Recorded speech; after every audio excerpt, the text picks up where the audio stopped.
राष्ट्रपति महोदया के भाषण में देशवासियों के लिए प्रेरणा भी थी, प्रोत्साहन भी था और एक प्रकार से सत्य मार्ग को पुरस्कृत भी किया गया था। आदरणीय सभापति जी, पिछले 2-2.5 दिन में इस चर्चा में करीब 70 माननीय सांसदों ने अपने विचार रखे हैं। इस चर्चा को समृद्ध बनाने के लिए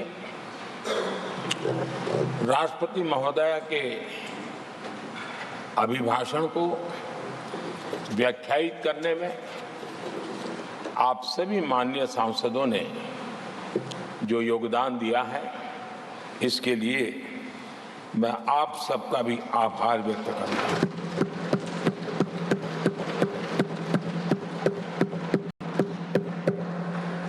आदरणीय सभापति जी, भारत की आजादी के इतिहास में हमारी संसदीय लोकतांत्रिक यात्रा में बहुत दशकों के बाद देश की जनता ने एक सरकार को तीसरी बार देश की सेवा करने का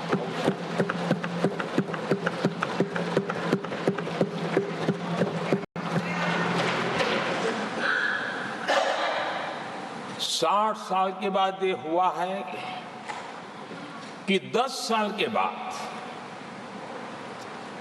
कोई एक सरकार फिर से उसकी वापसी हुई है। और मैं जानता हूं कि भारत के लोकतंत्र की 6 दशक के बाद आई हुई घटना असामान्य घटना है और कुछ लोग जानबूझ करके उससे अपना मुंह फेर करके बैठे रहे। कुछ लोगों को समझ नहीं आया और जिनको समझ आया उन्होंने हो हल्ला उस दिशा में किया कि ताकि देश की जनता की इस विवेक बुद्धि पर, देश की जनता के इस महत्वपूर्ण निर्णय पर कैसे छाया कर दी जाए, कैसे उसको ब्लैकआउट किया जाए, इसकी कोशिश हुई। लेकिन मैं पिछले 2 दिन से देख रहा हूं कि आखिर तक पराजय भी स्वीकार हो रहा है और दबे मन से, कम मन से विजय भी स्वीकार हो रहा है।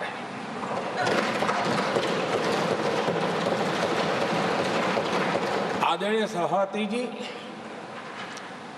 कांग्रेस के हमारे कुछ साथियों को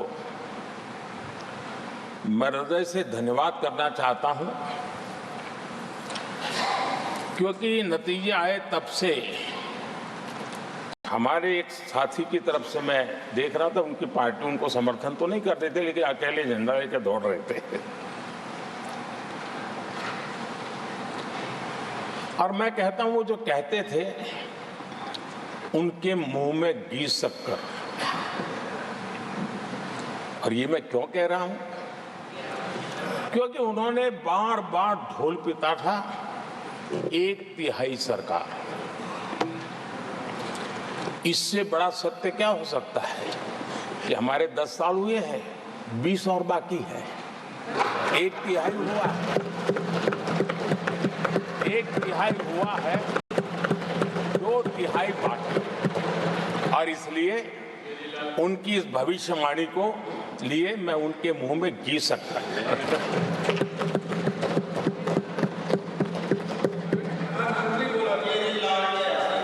आदरणीय सभापति जी, 10 वर्षों के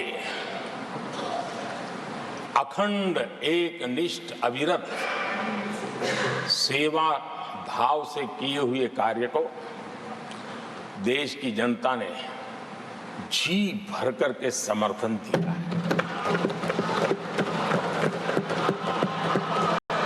देश की जनता ने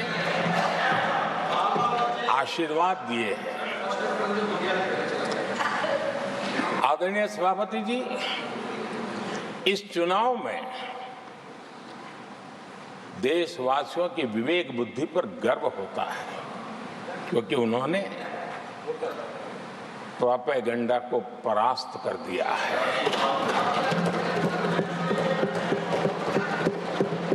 देश की जनता ने परफॉर्मेंस को प्राथमिकता दी है। भ्रम की राजनीति को देशवासियों ने ठुकराया है और भरोसे की राजनीति पर विजय की मोहर लगा।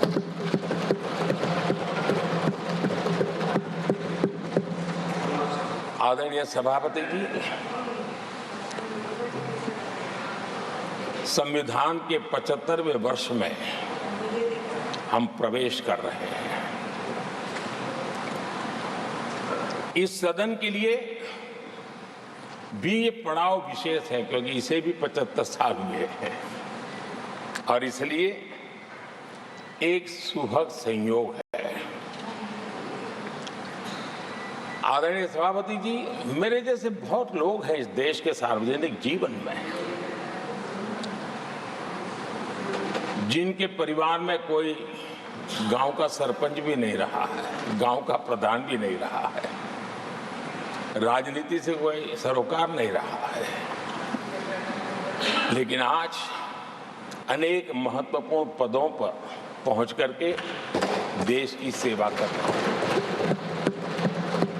और उसका कारण बाबा साहब आम्बेडकर ने जो संविधान दिया है, उसने हम जैसे लोगों को अवसर दिया है। और मेरे जैसे अनेक लोग हैं जिनको बाबा साहब आम्बेडकर द्वारा दिए गए संविधान के कारण यहां तक आने का अवसर मिला है और जनता जनार्दन ने उस पर मोहर लगाई, तीसरी बार आने का मौका मिल गया।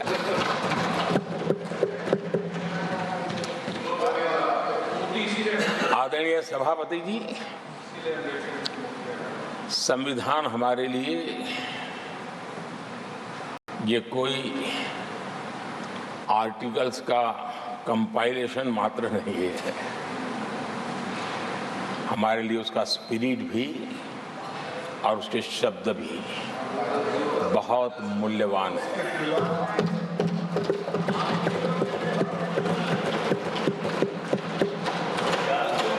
और हमारा मानना है कि किसी भी सरकार के लिए,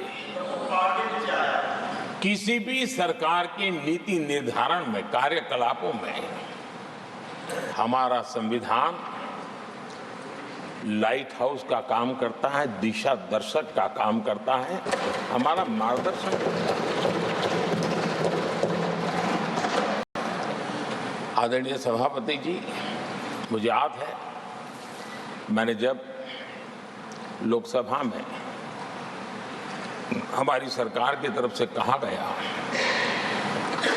कि हम 26 नवंबर को संविधान दिवस के रूप में मनाएंगे, तो मैं हैरान हूं जो आज संविधान की प्रत लेकर के कूदते रहते हैं, दुनिया में लहराते रहते हैं, उन लोगों ने विरोध किया था 26 जनवरी तो है, तो संविधान दिवस क्यों लाए।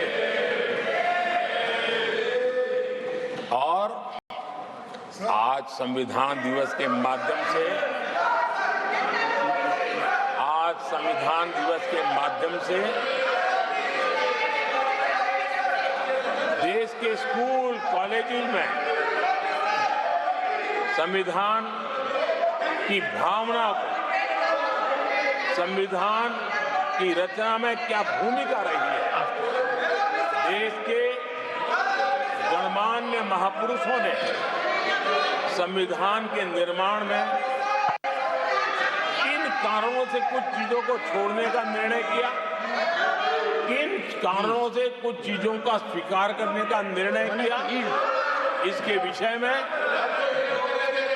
हमारे स्कूल कॉलेजेस में विस्तार से चर्चा हो, निबंध स्पर्धाएं हो, चर्चा सभाएं हो, एक व्यापक रूप से संविधान के प्रति आस्था का भाव जगे और संविधान के प्रति समझ विकसित हो। देशवासियों के लिए आने वाला पूरा कालखंड संविधान हमारी सबसे बड़ी प्रेरणा रहे, इसके लिए हम कोशिश करते रहे हैं। और अब जब 75 वर्ष में प्रवेश कर रहे हैं तो हमने इसे एक जन उत्सव के रूप में राष्ट्रव्यापी उत्सव मनाने का तय किया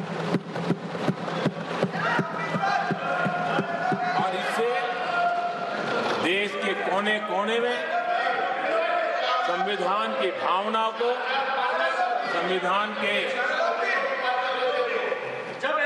पीछे जो मकसद है उसके विषय में भी देश को अवगत कराने का प्रयास है। आदरणीय सभापति जी, देश की जनता ने हमें तीसरी बार जो अवसर दिया है वो अवसर विकसित भारत, आत्मनिर्भर भारत,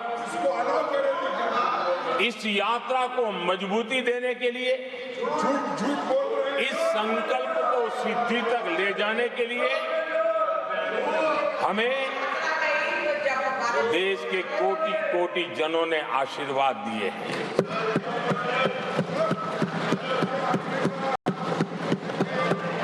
आदरणीय सभापति जी,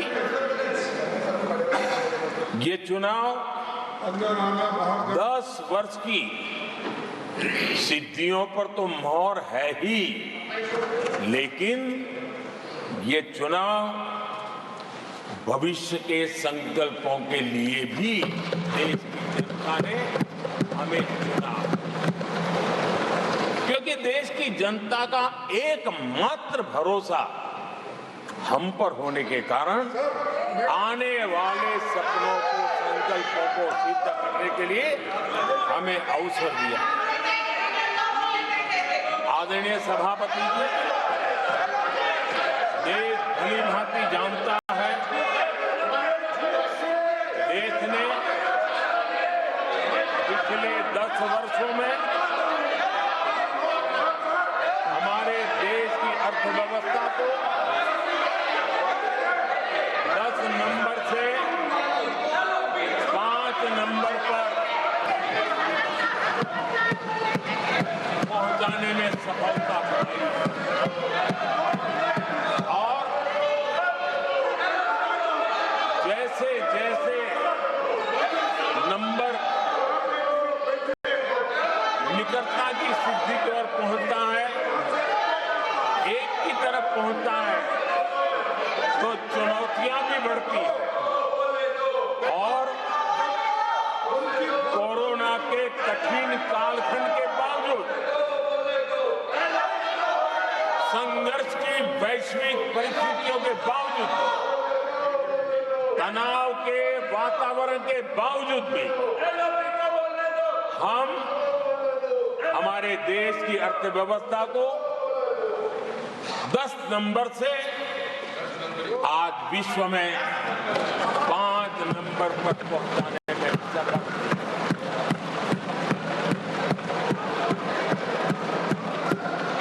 इस बार देश की जनता ने हमें रिकॉर्ड में 5 नंबर से 3 नंबर की इकोनॉमी पर पहुंचाने के लिए जनादेश दिया है और मुझे पक्का विश्वास है कि देश की जनता ने हमें जो जनादेश दिया है हम भारत की अर्थव्यवस्था को विश्व के टॉप 3 में पहुंचा के रहेंगे।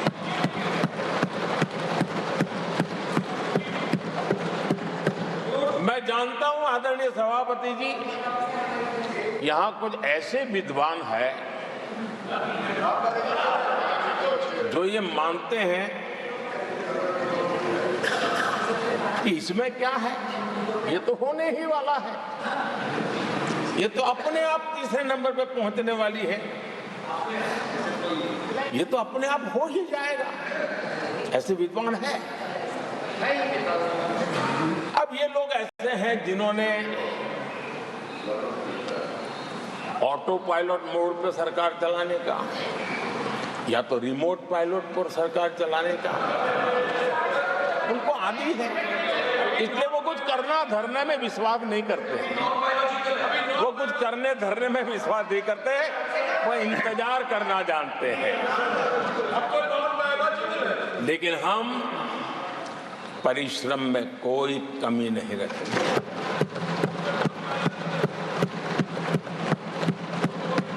आने वाले वर्षों में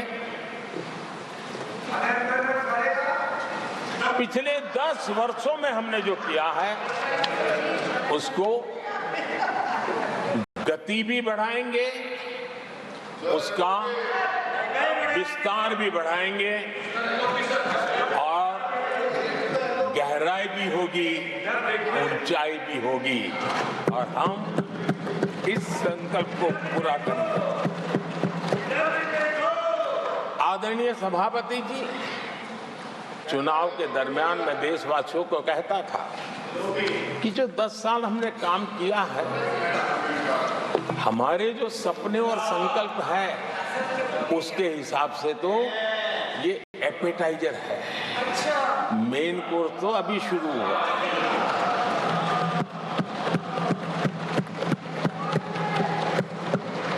आदरणीय सभापति जी, आने वाले 5 साल मूल सुविधाओं के सैचुरेशन के और हम एक सामान्य नागरिक की जो रोजमर्रा की जिंदगी की आवश्यकताएं होती हैं, एक गरिमापूर्ण जीवन जीने के लिए जिन व्यवस्थाओं की, जिन सुविधाओं की, जिस प्रकार के गवर्नेंस की आवश्यकताएं होती हैं, हम इन मूलभूत सुविधाओं के सैचुरेशन का युग के रूप में उसको परिवर्तित करना चाहते हैं। आदरणीय सभापति जी, आने वाले 5 वर्ष गरीबों के खिलाफ निर्णायक लड़ाई के हैं। आने वाले 5 वर्ष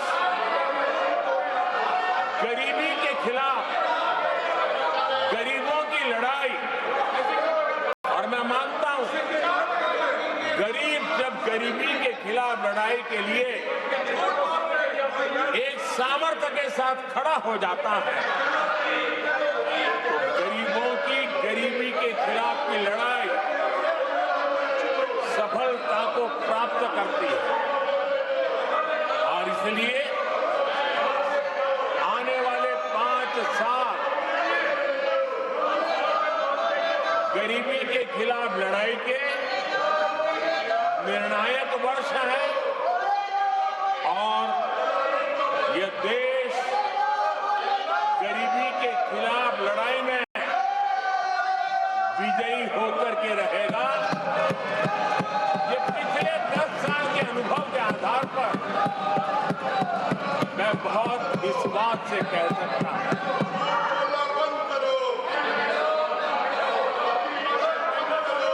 आदरणीय सभापति जी, जब देश दुनिया की तीसरी बड़ी इकोनॉमी बनेगा तो इसका लाभ, इसका प्रभाव जीवन के हर क्षेत्र पर पड़ने वाला है।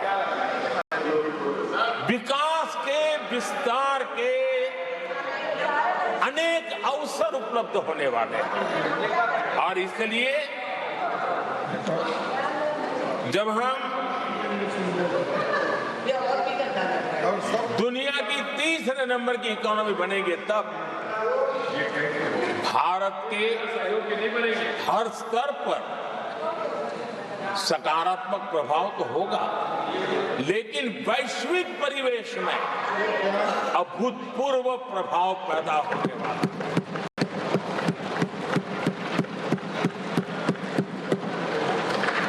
आदरणीय सभापति जी, हम आने वाले कालखंड में नए स्टार्टअप्स का, नई कंपनियों का वैश्विक उभार देख रहे हैं और मैं देख रहा हूं कि आने वाले कालखंड में हमारे टियर 2, टियर 3 सिटीज भी ग्रोथ इंजन की भूमिका में देश में बहुत बड़ा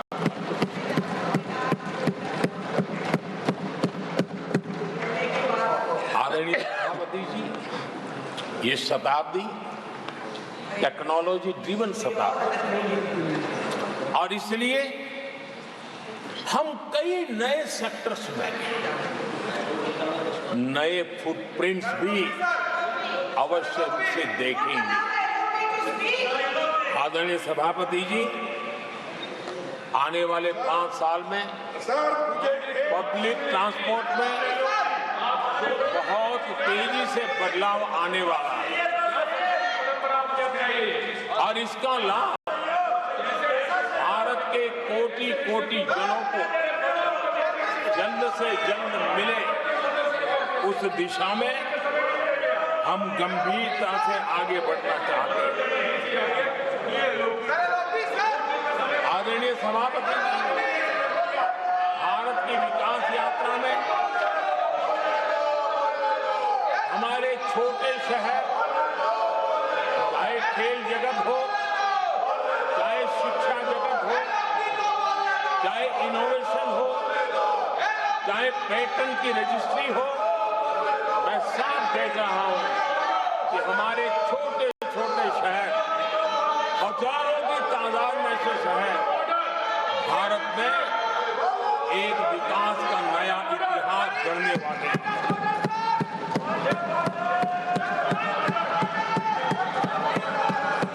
आदरणीय सभापति जी, मैंने पहले भी कहा है कि भारत के विकास यात्रा में 4 प्रमुख स्तंभ, उसका सशक्तिकरण, उनको अवसर, ये बहुत बड़ी ताकत देने वाले हैं। आदरणीय सभापति जी, हमारे देश के किसान, हमारे देश के गरीब, हमारे देश के युवा और हमारे देश की नारी शक्ति, आदरणीय सभापति जी,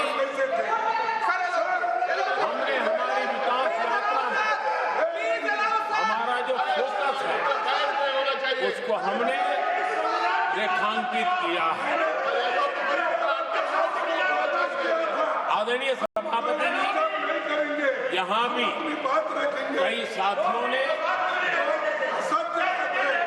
खेती और किसानी को लेकर के हर एक ने विस्तार से अपने विचार रखे हैं और अनेक बातें सकारात्मक रूप से भी रखी है। मैं किसानों को लेकर सभी सदस्यों को और उनकी भावनाओं का आदर करता हूं। बीते 10 वर्ष में हमारी खेती हर प्रकार से लाभकारी हो, किसान को लाभकारी हो, उस पर हमने हमारा ध्यान केंद्रित किया है और अनेक योजनाओं से उसको हमने ताकत देने का प्रयास किया है। चाहे फसल के लिए ऋण हो,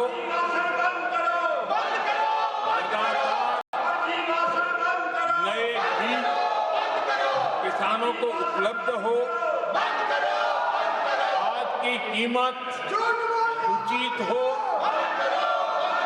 और फसल बीमा का लाभ पहले की सारी मुसीबतें दूर कर देते किसानों को सरलता से उपलब्ध हो। चाहे एमएसपी पर खरीद की बात हो, हमने पुराने सारे रिकॉर्ड तोड़ करके किसानों को लाभ दिया। एक प्रकार से बीज से बाजार तक हमने किसानों के लिए हर व्यवस्था को बहुत माइक्रो प्लानिंग के साथ मजबूती देने का भरपूर भरसक प्रयास किया है और व्यवस्था को हमने चाक चौबंद किया है। परसों खरगे जी के आदरणीय सभापति जी, पहले हमारे देश में करप्शन चलते रहा। छोटे किसानों को किसान क्रेडिट कार्ड लोन पाना करीब करीब न के बराबर था, बहुत मुश्किल था। जबकि उनकी संख्या सबसे अधिक आज हमारी नीतियों के कारण, किसान क्रेडिट कार्ड के विस्तार के कारण, आदरणीय सभापति, हमने किसानी को एक व्यापक स्वरूप में देखा है और उस व्यापक स्वरूप में हमने किसान क्रेडिट कार्ड पशुपालकों और मछुआरों को किसान क्रेडिट कार्ड का हमने लाभ मुहैया कराया है और इसके हमारे किसानों का खेती के काम को, उसके विस्तार को भी मजबूती दी है। उस दिशा में भी हमने काम किया। आदरणीय सभापति,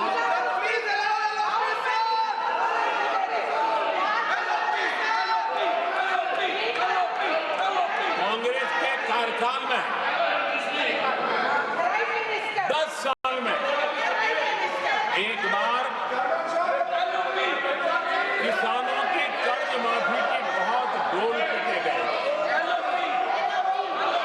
और एक बढ़ चढ़ करके बातें बता करके किसानों को गुमराह करने का भरसक प्रयास किया गया था।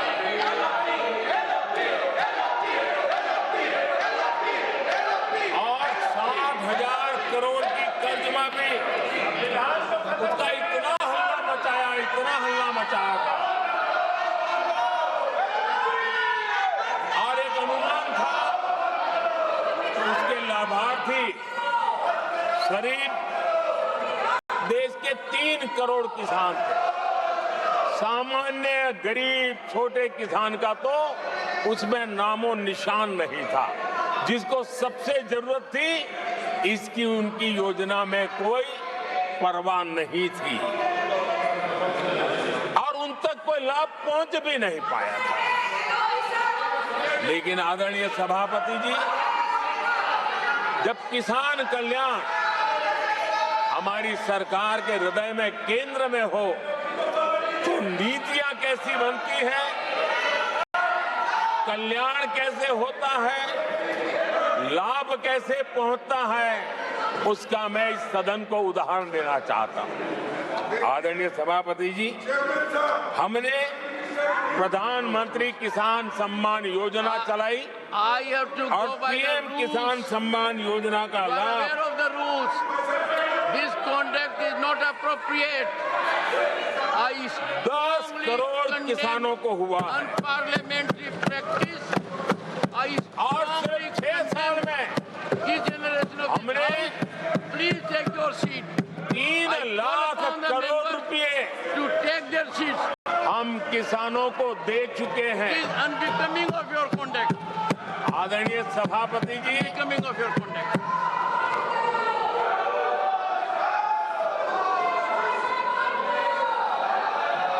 आदरणीय सभापति जी, देश देख रहा है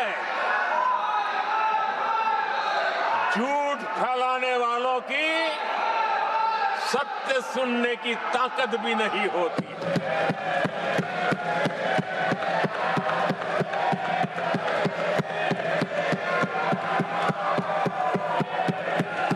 जिनका सत्य से मुकाबला करना, इसके लिए जिनके हौसले नहीं है, वो बैठ करके इतनी चर्चा के बाद उन्होंने उठाए हुए सवालों के जवाब भी सुनने की हिम्मत नहीं है। इन्होंने ये अपर हाउस को अपमानित कर रहे हैं। इस अपर हाउस की महान परंपरा को अपमानित कर रहे हैं। आदरणीय सभापति जी, देश की जनता ने हर प्रकार से उनको इतना पराजित कर दिया है कि अब उनके पास गली मोहल्ले में चीखने के सिवाय कुछ बचा नहीं। नारेबाजी, हो हल्ला और मैदान छोड़ के भाग जाना, यही उनके नसीब में लिखा हुआ है। माननीय सदस्यगण, अत्यंत दर्दनाक, पीड़ादायक, अमर्यादित आचरण से देखकर मैं हूं। शासन तीसरे निरंतर लगातार काल में है। 6 दशक के बाद मैंने चर्चा की और मैंने अनुरोध किया कि प्रतिपक्ष के नेता को बिना बेरोक टोक बोलने का सुअवसर दिया। आज वो सदन छोड़कर नहीं गए हैं, मर्यादा छोड़कर गए हैं। आज उन्होंने मुझे पीठ नहीं दिखाई है, भारत के संविधान को पीठ दिखाई है। आज उन्होंने मेरा अनादर और आपका अनादर नहीं किया है, उस शपथ का अनादर किया है जो संविधान के तहत ली है। भारत के संविधान की इससे बड़ी अपमानित बात नहीं हो सकती। ऐसा कैसे हो सकता है? House of elders, the upper house, हमें देश का मार्गदर्शन करना है। मैं उनके आचरण की भर्त्सना करता हूं। देश के 140 करोड़ लोग इसे हाथ होंगे। सदन का मतलब है सत्ता पक्ष की बात सुनो जब आपने अपनी पूरी बात कह दी। माननीय सदस्यगण, आप सब जानते हैं कल देर रात तक चर्चा रखी गई, हर सदस्य को मौका दिया गया। It is an occasion where they have challenged Indian Constitution. They have outraged the spirit of Indian Constitution. They have disregarded the oath they have undertaken. मैं इस कुर्सी पर बैठकर इतना दुखी हूं कि भारत के संविधान का इतना बड़ा अपमान, इतना बड़ा मजाक। भारत का संविधान हाथ में रखने की किताब नहीं है, जीने की किताब है। मैं आशा करता हूं कि वो आत्मचिंतन करेंगे, मंथन करेंगे, अपने दिल को टटोलेंगे और कर्तव्य पर आएंगे। माननीय प्रधानमंत्री जी,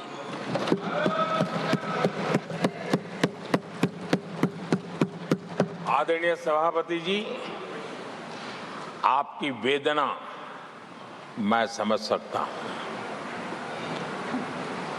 ये 140 करोड़ देशवासियों ने जो निर्णय दिया है, जो जनादेश दिया है, इसे ये पचा नहीं पा रहे हैं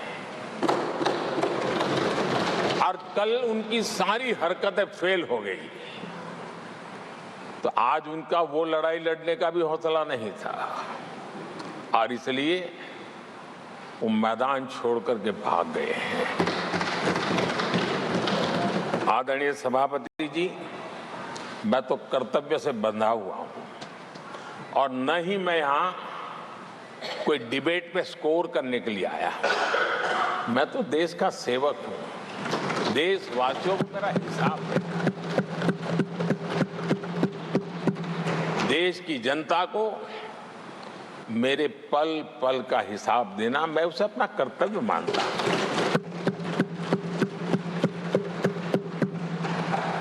आदरणीय सभापति जी, वैश्विक परिस्थितियां ऐसी पैदा हुई कि फर्टिलाइजर के लिए बहुत बड़ा संकट पैदा हुआ। हमने देश के किसान को मुसीबत में नहीं आने दिया और हमने करीब करीब 12 लाख करोड़ रुपया फर्टिलाइजर में सब्सिडी दी है और जो भारत के आजादी के इतिहास में सर्वाधिक है और उसी का परिणाम है कि हमारे किसान को फर्टिलाइजर का इतना बड़ा बोझ उस तक हमने जाने नहीं दिया। सरकार ने अपने कंधे पर उसको उठा लिया है। आदरणीय सभापति जी, हमने एमएसपी में भी रिकॉर्ड बढ़ोतरी की है। इतना ही नहीं, खरीद के भी नए रिकॉर्ड बनाए हैं। पहले एमएसपी की घोषणा होती थी लेकिन किसानों से कुछ भी लिया नहीं जाता था, बातें बताई जाती थी। पहले की तुलना में अनेक गुना ज्यादा खरीदी कर करके हमने किसानों को सामर्थ्यवान बनाने का प्रयास किया।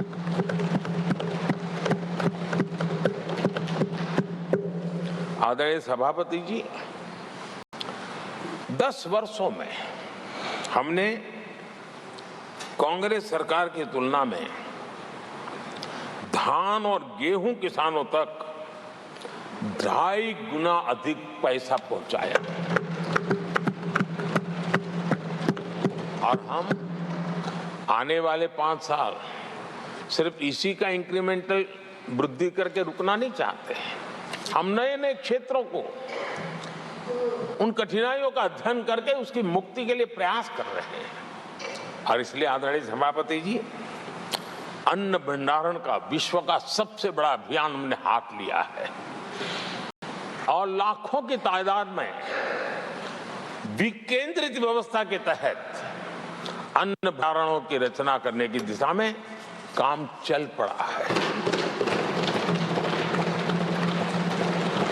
फल और सब्जी एक ऐसा क्षेत्र है, हम चाहते हैं कि किसान उस तरफ मुड़े और उसके भंडारण के लिए भी एक व्यापक इंफ्रास्ट्रक्चर की दिशा में हम काम कर रहे हैं।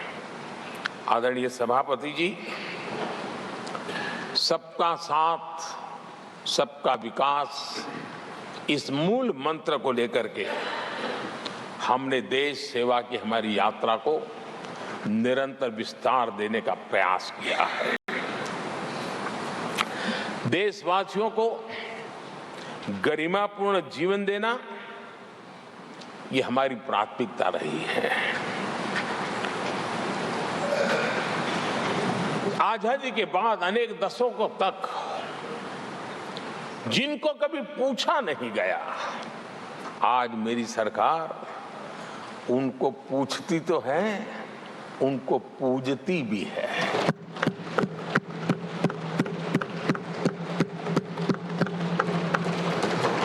हमारे दिव्यांग भाई बहनों के साथ हमने मिशन मोड में उनकी कठिनाइयों को समझ करके माइक्रो लेवल पर उसको एड्रेस करने का प्रयास किया है और व्यवस्थाएं विकसित करने का प्रयास किया है ताकि वे गरिमापूर्ण जीवन जी सकें और कम से कम किसी का सहारा उनको लेना पड़े, इस दिशा में हमने काम किया है।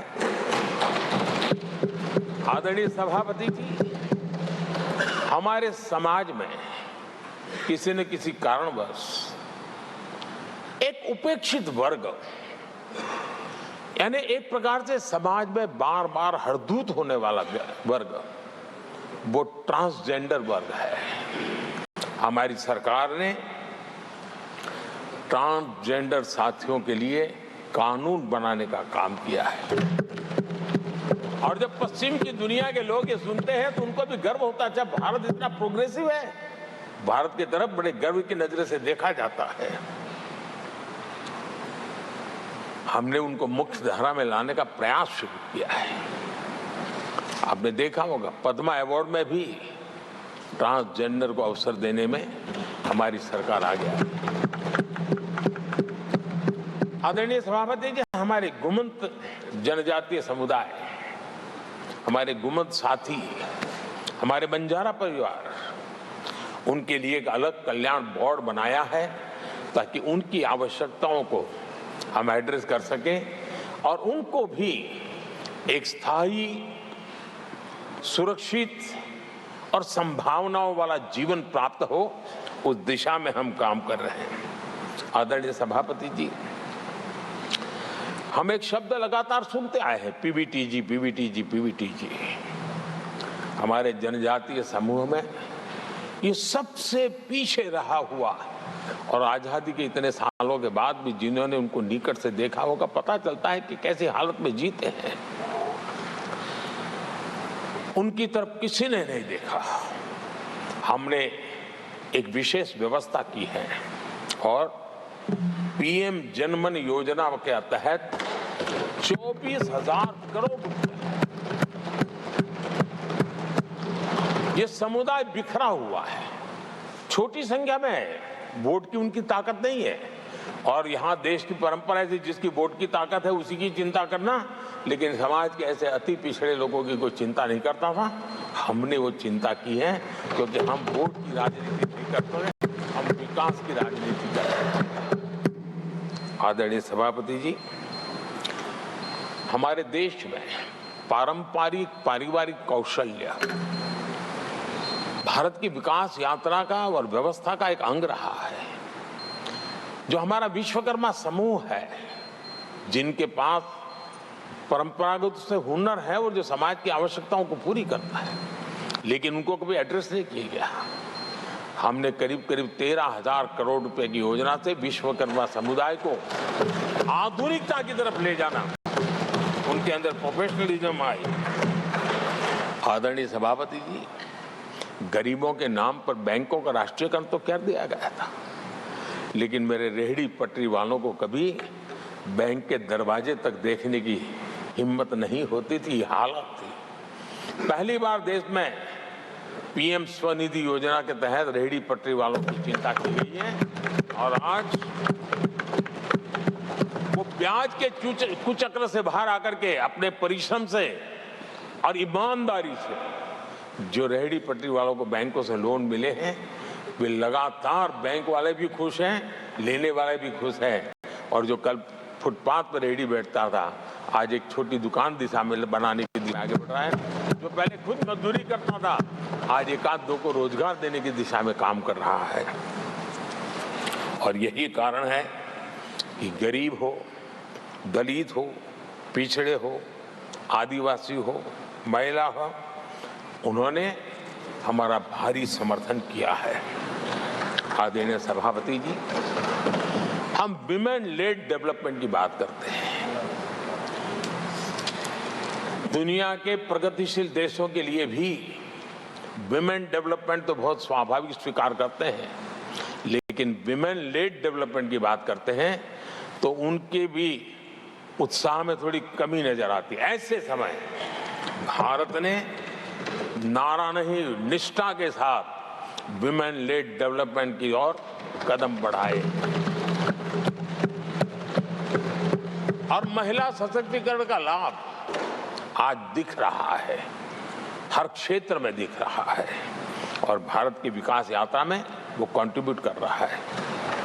मैं आदरणीय सांसद सुधा मूर्ति जी का आभार व्यक्त करता हूं कि कल उन्होंने चर्चा में महिलाओं के आरोग्य के विषय पर बल दिया था और उसका महात्म्य क्या है, उसकी आवश्यकता क्या है, उस पर बड़े विस्तार से उन्होंने कहा था।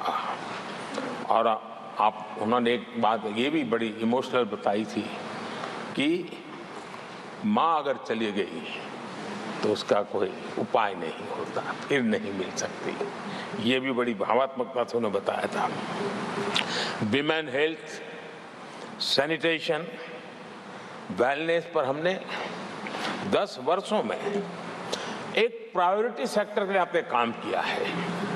आदरणीय सभापति जी, टॉयलेट हो, सैनिटरी पैड्स हो, गैस कनेक्शन हो, प्रेगनेंसी के दौरान वैक्सीनेशन की व्यवस्था हो और इसका फायदा हमारे देश की माताओं बहनों को मिला है।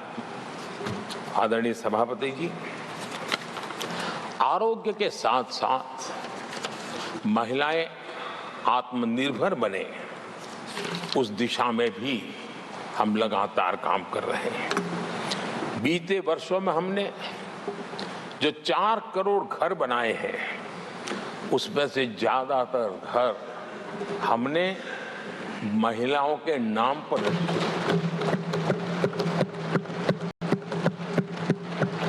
बैंकों में खाते खुलने से,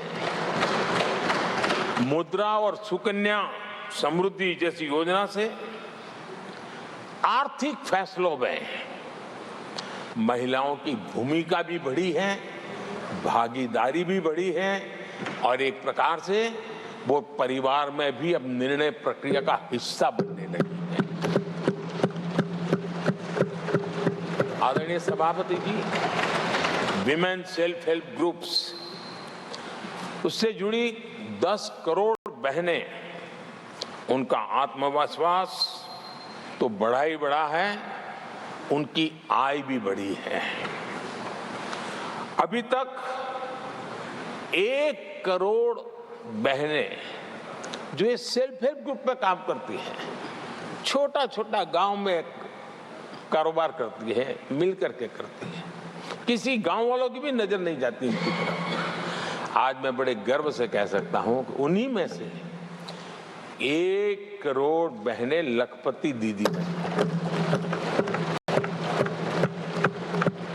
और हम आने वाले समय में ये आंकड़ा 3 करोड़ बहनों को लखपति दीदी बनाने की दिशा में बढ़ा रहे हैं। आदरणीय सभापति जी, सरकार का प्रयास है कि हर नए सेक्टर को हमारी महिलाएं लीड करें, वो अगुवाई करें, उस दिशा में हम प्रयास कर रहे हैं। नई टेक्नोलॉजी आती है, लेकिन महिलाओं के नसीब बहुत बहुत आखिर में आती है। हमारी कोशिश है कि नई टेक्नोलॉजी का पहला अवसर हमारी महिलाओं के हाथ लगे और वे इसको बदलें। और इसी के तहत नमो ड्रोन दीदी ये अभियान बहुत सफलतापूर्वक आगे बढ़ा है और आज गांव में किसानों को मदद करने का टेक्नोलॉजी के माध्यम से काम गांव की हमारी महिलाएं कर रही है। और मैं जब उनसे बात कर रहा तो मुझे कह रही है, अरे साहब हम तो कभी साइकिल भी नहीं चलाना जानते थे, आपने हमें पायलट बना दिया है और पूरा गांव हमें पायलट दीदी के नाम से जानने लगा। और इस गरिमापूर्ण बात उनके जीवन में आगे बढ़ने के लिए बहुत बड़ी ताकत बन जाता है, एक बहुत बड़ा ड्राइविंग फोर्स बन जाता है। आदरणीय सभापति जी, देश का दुर्भाग्य है कि ऐसे संवेदनशील मामलों में भी राजनीति जब होती है तब देशवासियों को और विशेषकर महिलाओं को अकल्प पीड़ा होती है। ये जो महिलाओं के साथ होते अत्याचार में विपक्ष का जो सिलेक्टिव रवैया है, ये सिलेक्टिव रवैया बहुत ही चिंताजनक है। आदरणीय सभापति जी, मैं आपके माध्यम से देश को बताना चाहता हूं, मैं किसी राज्य के खिलाफ नहीं बोल रहा हूं, न ही मैं कोई राजनीतिक स्कोर करने के लिए बोल रहा हूं, लेकिन कुछ समय पहले मैंने बंगाल से आई कुछ तस्वीरों को सोशल मीडिया पे वीडियो देखा। एक महिला को वहां सरेआम सड़क पर पीटा जा,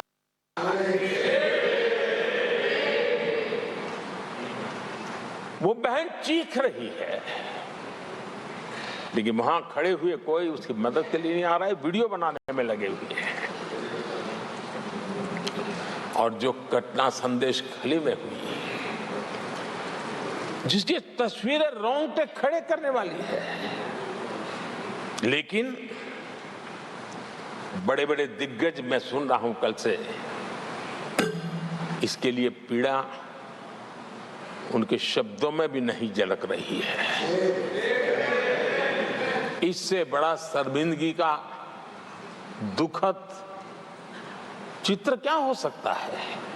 और जो अपने आप को बहुत बड़े प्रगतिशील नारी नेता मानते हैं, वो भी मुंह पे ताले लगा करके बैठ गए, क्योंकि संबंध उनके राजनीतिक जीवन से जुड़े किसी दल से या उस राज्य से है, और इसलिए आप महिलाओं पर हो रही पीड़ा को चुपचाप हो जाए। आदरणीय सभापति जी, मैं समझता हूं कि जिस प्रकार से दिग्गज लोग भी ऐसी बातों को नजरअंदाज करते हैं, तब देश को तो पीड़ा होती है, हमारी माताओं बहनों को ज्यादा पीड़ा होती है। आदरणीय सभापति जी, राजनीति इतनी सिलेक्टिव हो और जहां उनकी राजनीति को अनुकूल नहीं होता है तो इनको सांप सूंघ जाता है, ये बहुत चिंता का विषय है। आदरणीय सभापति जी, भारत की जनता ने तीसरी बार पूर्ण बहुमत की स्थिर सरकार चुनकर देश में तो स्थिरता और निरंतरता को तो आदेश दिया ही है, लेकिन इस चुनाव के नतीजों ने विश्व को आश्वस्त किया है। आदरणीय सभापति जी,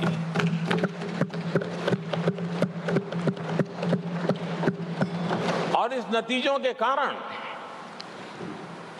भारत विश्व भर के निवेशकों के लिए एक बहुत बड़ा आकर्षण का केंद्र बनकर के उभर रहा है। इफ्स और बट्स का समय पूरा हो चुका है और भारत में विदेश का निवेश भारत के नौजवानों के लिए रोजगार के नए अवसर लेके आता है, भारत के युवाओं की टैलेंट को विश्व के मंच पर ले जाने का एक अवसर बन जाता है। आदरणीय सभापति ji, honourable prime minister, honorable members, the reply to the discussion on the motion of thanks on the President's address is underway. If the House agrees, the lunch hour may be dispensed with to conclude the discussion. Do I have the leave of the House to dispense with the lunch hour today? Honorable Prime Minister, आपने मुझे भी एक मौका दिया है जो मेरे से पहले एक चेयरमैन को ही मिला है,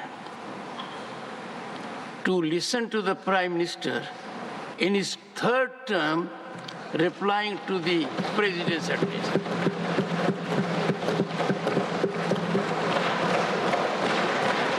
और आपसे इंस्पिरेशन लेकर आप देखिए, टेबल के ऊपर हमने पुरुषों का 1/3 रिजर्वेशन कर दिया है। ऑनरेबल प्राइम मिनिस्टर, आदरणीय सभापति जी, वैश्विक अर्थव्यवस्थाओं में संतुलन जो चाहते हैं उनका भारत का ये विजय उनके लिए एक बहुत बड़ी नई आशा लेकर के आया है। आज विश्व पारदर्शिता पर भरोसा करती है और भारत उसके लिए एक बहुत ही श्रेष्ठ भूमि के रूप में उभर रहा है। आदरणीय सभापति जी, इस चुनाव नतीजों से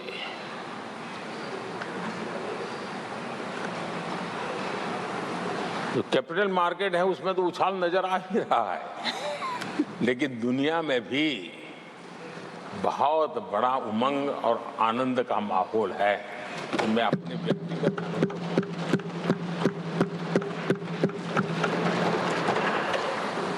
लेकिन इस बीच हमारे कांग्रेस के लोग भी खुशी में मगन है। मैं समझ नहीं पाता हूं कि ये खुशी का कारण क्या है, और इस पर कई सवाल है। क्या ये खुशी हार की हैट्रिक पर है? क्या ये खुशी नर्वस 90 के शिकार होने पर है? क्या ये खुशी एक और असफल लॉन्च की है? आदरणीय सभापति जी, मैं देख रहा था ये उत्साह उमंग से खड़गे जी भी बड़े नजर आ रहे थे, लेकिन शायद खड़गे जी ने उनकी पार्टी की बड़ी सेवा की है, क्योंकि जो ये पराजय का ठिकरा जिन पर फूटना चाहिए था उनको उन्होंने बचा लिया और खुद दीवार पर के खड़े हो गए।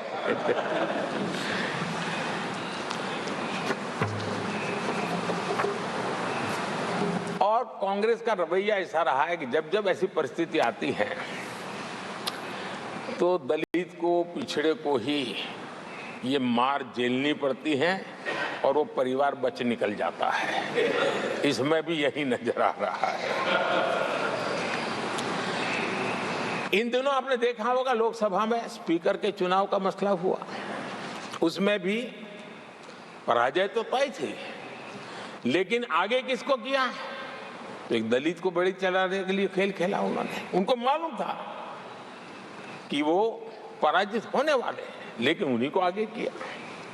राष्ट्रपति उपराष्ट्रपति पद के चुनाव थे तो 2022 में उन्होंने उपराष्ट्रपति पद के लिए सुशील कुमार शिंदे जी को आगे किया, उनको मरवा दिया।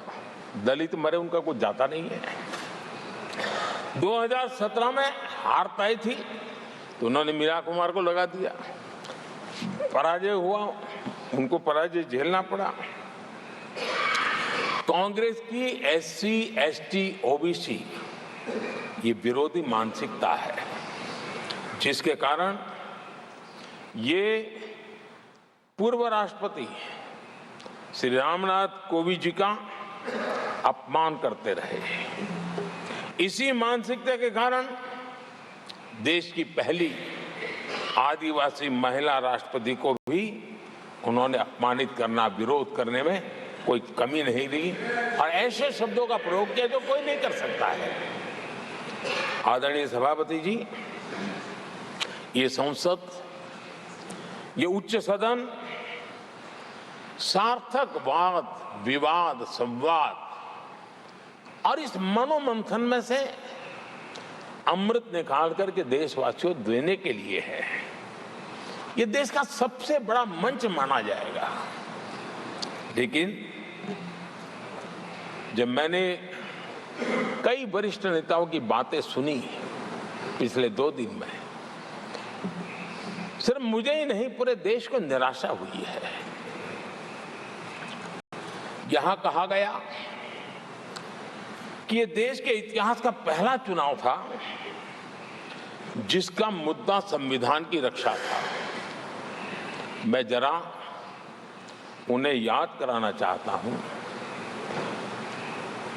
क्या अब भी ये फेक नैरेटिव चलाते रहोगे क्या आप भूल गए 1977 का चुनाव? अखबार बंद थे, रेडियो बंद थे,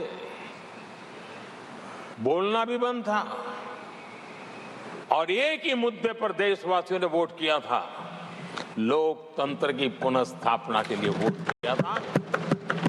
संविधान की रक्षा के लिए पूरे विश्व में इससे बड़ा कभी चुनाव नहीं हुआ है और भारत के लोगों की रगों में लोकतंत्र किस प्रकार से जीवित है वो 1977 के चुनाव ने दिखा दिया। लेकिन आप गुमराह करे हो देश को। मैं मानता हूं कि संविधान की रक्षा का वो सबसे बड़ा चुनाव था और उस समय देश की विवेक बुद्धि ने संविधान की रक्षा के लिए उस समय सत्ता पर बैठे हुए लोगों को उखाड़ करके फेंक दिया था।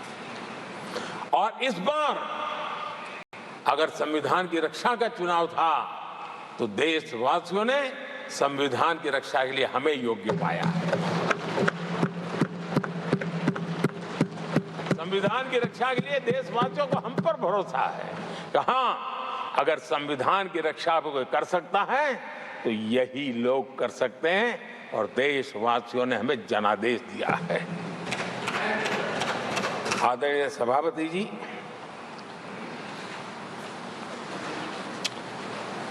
जब खड़गे जी ऐसी बातें बोलते हैं तो जरा पीड़ादायक लगता है, क्योंकि इमरजेंसी के दौरान संविधान पर जो जुल्म हुआ, जो बुलडोजर चलाया गया संविधान के ऊपर, लोकतंत्र की धज्जियां उड़ा दी गई, तब उसी दल के महत्वपूर्ण नेता के रूप में वो उनके साक्षी है, फिर भी सदन को गुमराह कर रहे हैं।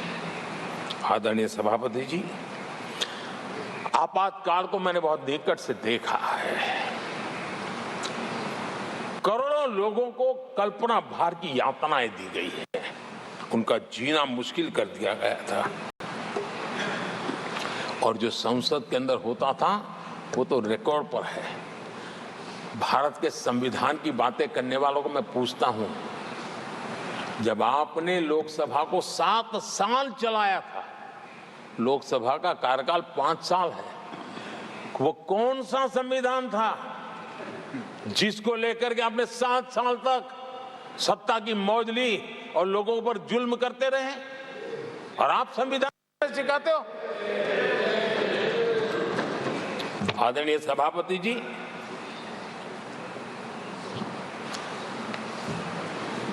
दर्जनों आर्टिकल्स पर,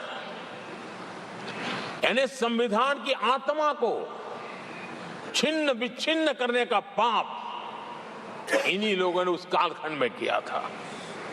38वां, 39वां और 42वां संविधान संशोधन, और उस संशोधन में यानी मिनी कॉन्स्टिट्यूशन, यानी मिनी कॉन्स्टिट्यूशन के रूप में कहा जाता था। ये सब क्या था? आपके मुंह में संविधान की रक्षा शब्द शोभा नहीं देता है। ये पाप कर करके आप बैठे हुए लोग हो। इमरजेंसी में पिछली सरकार में 10 साल ये कैबिनेट में थे खड़गे जी, क्या हुआ था? प्रधानमंत्री संवैधानिक पद है, प्रधानमंत्री के पद के ऊपर एनएसी बैठ जाना, ये कौन से संविधान में से लाए थे व्यवस्था? किस संविधान में से बनाया था आप लोगों ने? आपने देश के प्रधानमंत्री पद की गरिमा को चकनाचूर कर दिया था और रिमोट पायलट बनकर के आप उसके माथे पर बैठ गए थे। कौन सा संविधान आपको अनुमति देता है? आदरणीय सभापति जी, जरा ये बताएं हमको, वो कौन सा संविधान है जो एक सांसद को कैबिनेट के निर्णय को सार्वजनिक रूप से फाड़ देने का हक दे देता है? तो कौन सा संविधान था? किस हैसियत से फाड़ा गया था? आदरणीय सभापति जी, हमारे देश में लिखित रूप में प्रोटोकॉल की व्यवस्था है। राष्ट्रपति, उपराष्ट्रपति, प्रधानमंत्री, स्पीकर सब कैसे कहां होते हैं? कोई मुझे बताएं कि संविधान की मर्यादाओं को तार तार करके प्रोटोकॉल में एक परिवार को प्राथमिकता कैसे दी जाती थी? कौन सा संविधान था? संवैधानिक पदों पर बैठे हुए लोगों बाद में, एक परिवार के लोग पहले। कौन सा संविधान की मर्यादा रखी थी आपने? और आज संविधान की बातें करते हैं, संविधान लहराते हैं, जय संविधान कहते हैं। अरे आप लोग तो India is Indira, Indira is India के नारे लगा करके जिए हो। आपको संविधान की कोई आदर भाव कभी व्यक्त कर नहीं पाए हो। आदरणीय सभापति जी, मैं बहुत गंभीरता से कह रहा हूं कि देश में कांग्रेस संविधान की सबसे बड़ी विरोधी है। उसके जहन में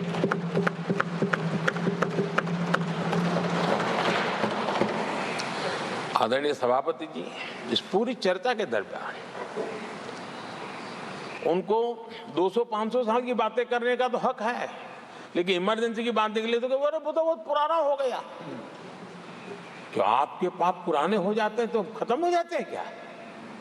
आदरणीय सभापति जी, इस हाउस में कोशिश की गई संविधान की बात करना, लेकिन इमरजेंसी को कभी भी आने नहीं देना। ये चर्चा करने का अनुभव है, लेकिन ये देश, इनके साथ जो लोग बैठे हैं उसमें भी बहुत लोग हैं जो इमरजेंसी के भुक्तभोगी रहे हैं, लेकिन उनकी कुछ मजबूरियां होगी कि आज उनके साथ उन्होंने बैठना पसंद किया है। मतलब अवसरवादिता का ये दूसरा नाम है। संविधान के प्रति समर्पण का भाव होता तो ऐसा नहीं करते। आदरणीय सभापति जी, आपातकाल सिर्फ एक राजनीतिक संकट नहीं था, लोकतंत्र संविधान के साथ साथ ये बहुत बड़ा मानवीय संकट भी था। अनेक लोगों को टॉर्चर किया गया था, अनेक लोग जेल में मृत्यु को शरण हुए थे। जयप्रकाश नारायण जी की स्थिति इतनी खराब हुई कि बाहर आकर के वो कभी ठीक नहीं हो पाए। ये हाल उन्होंने कर दिया था। और प्रताड़ना सिर्फ राजनेताओं की नहीं, आम आदमी को भी नहीं छोड़ा गया था, सामान्य आदमी को भी नहीं। और इनका इतने सारे जुल्म, उसमें इनके लोग भी थे अंदर, उनके साथ भी ये जुल्म हुआ। लेकिन आज भूल, आदरणीय सभापति, वो दिन ऐसे थे कि जो कुछ लोग घर से निकले कभी घर लौट करके वापिस नहीं आए और पता तक नहीं चला उनका शरीर कहाँ गया।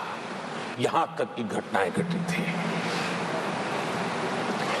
आदरणीय सभापति जी, ये बहुत सी पार्टियां जो उनके साथ बैठी हैं, वो अल्पसंख्यकों की आवाज होने का जरा दावा करते हैं और बड़े ज्यादा चिल्ला करके बोलते हैं। क्या कोई मुजफ्फरनगर और तुर्कमान गेट, वहां अल्पसंख्यकों के साथ इमरजेंसी में क्या हुआ था जरा याद करने की हिम्मत करते हैं क्या? बोलने की हिम्मत करते हैं क्या? आदरणीय सभापति जी, और ये कांग्रेस को क्लीन चिट दे रहे हैं। कैसे देश उनको माफ करेगा? ये शर्मनाक है कि ऐसी तानाशाही को भी आज सही कहने वाले लोग हाथ में संविधान की प्रत लेकर के अपने काले कारनामों को छुपाने की कोशिश कर रहे हैं।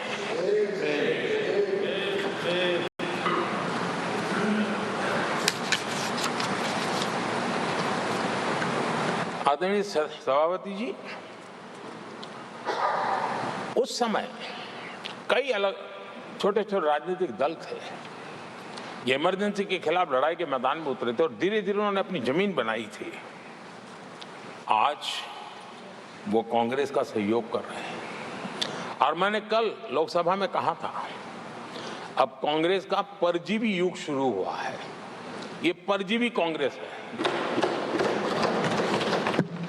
जहां वो खुद अकेले लड़े वहां उनका स्ट्राइक रेट शर्मजनक है और जहां किसी के सहारे, किसी के कंधे पर बैठने का मौका मिला वहीं पर से बच करके आए हैं। देश की जनता ने आज भी उनको स्वीकार नहीं किया है, वो किसी की आड़ में आए हैं।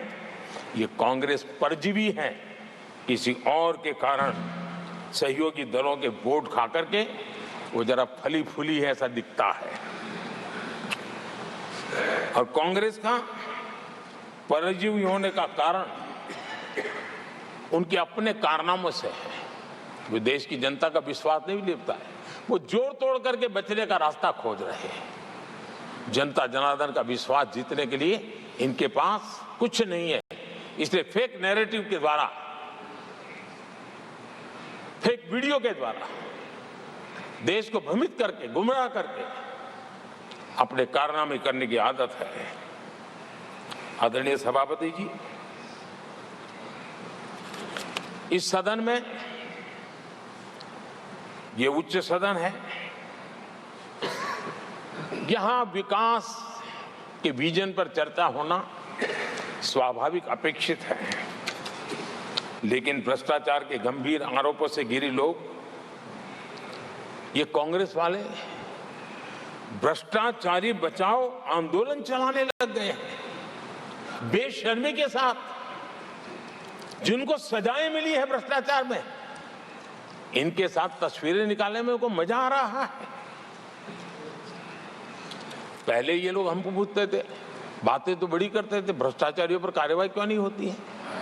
और जब भ्रष्टाचारी जेल जा रहे हैं तो हंगामा कर रहे हैं। क्या आप लोगों को जेल क्या भेज रहे हो? आदरणीय सभापति जी, यहां चर्चा के दौरान केंद्र की जांच एजेंसियों पर आरोप लगाए गए हैं। जांच एजेंसियों का ये सरकार दुरुपयोग कर रही है, ऐसा कहा गया है। आदरणीय सभापति जी, अब आप मुझे बताइए, भ्रष्टाचार करे आप, शराब घोटाला करे आप, बच्चों के क्लास के बनाने में घोटाला करे आप, पानी तक में घोटाला करे आप, आपकी शिकायत करे कांग्रेस,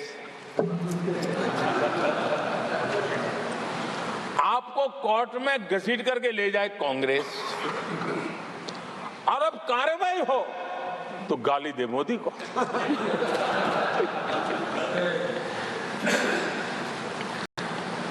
और अब आपस में जरा साथी बन गए हैं लोग। और हिम्मत है तो सदन में खड़े होकर के जवाब मांगो। कांग्रेस पार्टी से मैं आप वालों से कहता हूं, कांग्रेस भी बताएं कि आपने प्रेस कॉन्फ्रेंस करके आपके घोटालों के इतने सारे सबूत देश के सामने रखे थे। कांग्रेस ने प्रेस कॉन्फ्रेंस की थी, इन्हीं लोगों के खिलाफ की थी। अब ये बताएं कि ये जो उन्होंने सबूत प्रेस कॉन्फ्रेंस करके सारी फाइलें बताई थी, क्या वो सबूत सच्चे थे या झूठे थे? दोनों एक दूसरे को खोल करके रख देंगे। आदरणीय सभापति जी, मुझे विश्वास है ऐसी चीजों का जवाब देने की उनके अंदर हिम्मत नहीं है। आदरणीय सभापति जी, ये ऐसे लोग हैं जिनका डबल स्टैंडर्ड है, दोहरा रवैया है। और मैं देश को बार बार ये बात याद दिलाना चाहता हूं, ये कैसा दोगलापन चल रहा है। ये लोग दिल्ली में एक मंच पर बैठ करके जांच एजेंसियों पर आरोप लगाते हैं, भ्रष्टाचारियों को बचाने के लिए रैलियां करते हैं, और केरला में उनके शहजादे, उन्हीं के केरल के एक मुख्यमंत्री जो उनके गठबंधन के साथी है, उनको जेल भेजने की अपील करते हैं और भारत सरकार को कहते हैं कि इस मुख्यमंत्री को जेल भेज दो। दिल्ली में ईडी सीबीआई की कार्रवाई उस पर हाय तौबा करते हैं और वही लोग उसी एजेंसी से केरल के मुख्यमंत्री को जेल भेजने की बात करते हैं शहजादे। तब लोगों के मन में सवाल उठता है कि इसमें भी दोगलापन। आदरणीय सभापति जी, छत्तीसगढ़ में कांग्रेस सरकार के मुख्यमंत्री के साथ शराब घोटाला जुड़ा। यही आप पार्टी वाले चीख चीख करके कहते थे कि ईडी सीबीआई को लगा दो और इस मुख्यमंत्री को जेल में डाल दो, खुलेआम कहते थे। और ईडी ये काम करे इसके लिए गुजारिश करते थे। उनको तब ईडी बहुत प्यारा लगता है। आदरणीय सभापति जी, ये आज जो लोग जांच एजेंसियों को बदनाम कर रहे हैं, हल्ला मचा रहे हैं, मैं जरा उनकी याददाश्त पर जोर डालना चाहिए, मैं ऐसा उनका आग्रह करता हूं। जांच एजेंसियों का पहले दुरुपयोग कैसे होता था, कौन करता था, मैं जरा बताना चाहता हूं। मैं कुछ बयान आपके सामने रखता हूं। ये पहला बयान है 2013 का। बयान क्या है? कांग्रेस से लड़ना आसान नहीं है, जेल में डाल देगी, सीबीआई पीछे लगा देगी। कांग्रेस सीबीआई व इनकम टैक्स का भय दिखा करके समर्थन लेती है। ये स्टेटमेंट किसका है?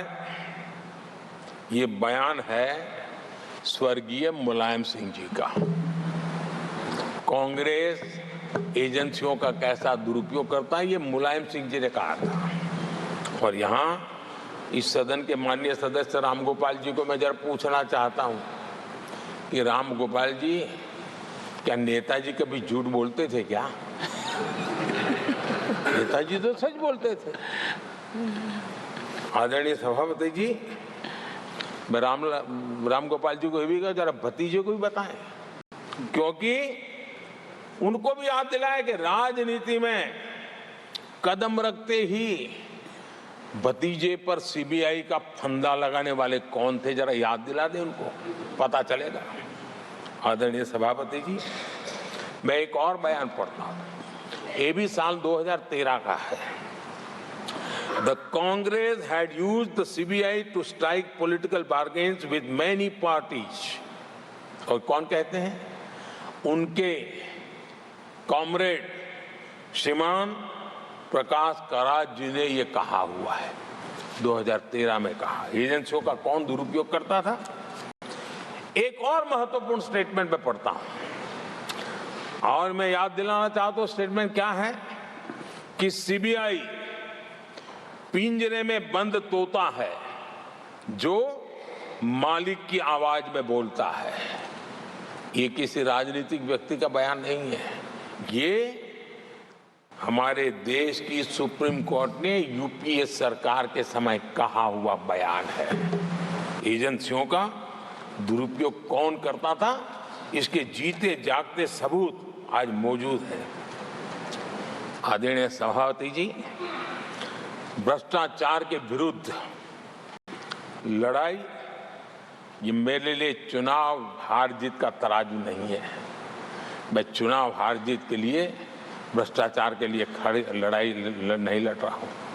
ये मेरा मिशन है, ये मेरा कन्विक्शन है और मैं मानता हूँ कि भ्रष्टाचार एक ऐसी दिमक है जिसने देश को खोखला कर दिया है।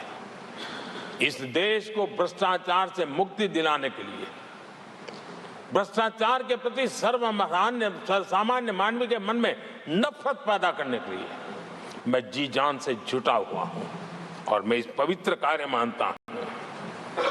2014 में जब हमारी सरकार बनी तो हमने दो बड़ी बातें कही थी। एक, हमने कहा था मेरी सरकार गरीबों को समर्पित है, और दूसरा, भ्रष्टाचार पर, काले धन पर कड़ा प्रहार मेरी सरकार करेगी। ये मैंने 2014 में सार्वजनिक रूप से कहा था। इसी ध्येय को लेकर के एक तरफ गरीबों के कल्याण के लिए विश्व की सबसे बड़ी कल्याण योजना हम चला रहे हैं, गरीब कल्याण योजना चला रहे हैं। दूसरी तरफ भ्रष्टाचार के विरुद्ध नए कानून, नई व्यवस्थाएं, नए तंत्र हम विकसित कर रहे हैं। हमने भ्रष्टाचार निवारण अधिनियम 1988 उसमें संशोधन किया। हमने काले धन के खिलाफ एक नया कानून बनाया। बेनामी संपत्ति को लेकर हम नया कानून लेकर के आए। इन कानूनों से भ्रष्ट अधिकारियों पर भी कार्रवाई हो गई, लेकिन लीकेज हटाने के लिए हमने सकारात्मक रूप से गवर्नमेंट में भी बदलाव लाया। हमने डायरेक्ट बेनिफिट ट्रांसफर पर बल दिया। हमने डिजिटल टेक्नोलॉजी का भरपूर उपयोग किया है, और तभी आज हर लाभार्थी तक उसके हक का फायदा तुरंत सीधा पहुंच रहा है। एक नए पैसे का लीकेज नहीं होता है।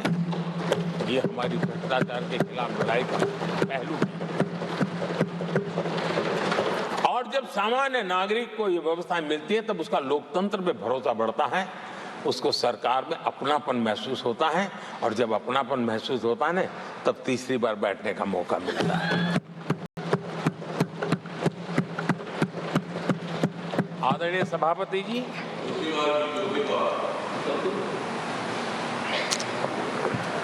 मैं निसंकोच रूप से कहना चाहता हूं, लाग लपेट नहीं रखता हूं, और मैं देशवासियों को भी कहना चाहता हूं कि मैंने एजेंसियों को भ्रष्टाचार और भ्रष्टाचारियों पर कड़ों से कठोर कार्रवाई करने के लिए खुली छूट दे के रखी है।